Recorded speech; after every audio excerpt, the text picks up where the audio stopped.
Here in Sergeant Esguerra corner table.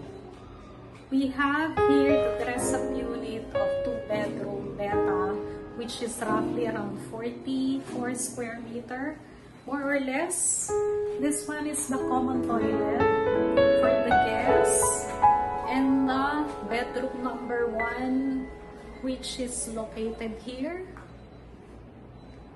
and then the living room. And on the left side, we have here the master's bedroom. The master's bedroom has its own toilet and bath. And as you can see, parang dinesign po ito na meron siyang sariling walk-in closet.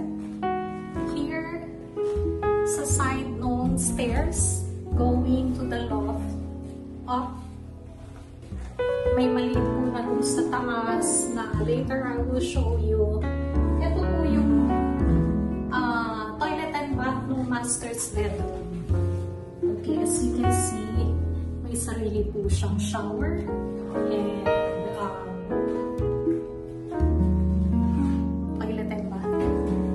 Then dito po, papanik tayo sa loft, which can be converted into another bedroom or guest room, or pwede rin po itong music room or playroom ng mga bata.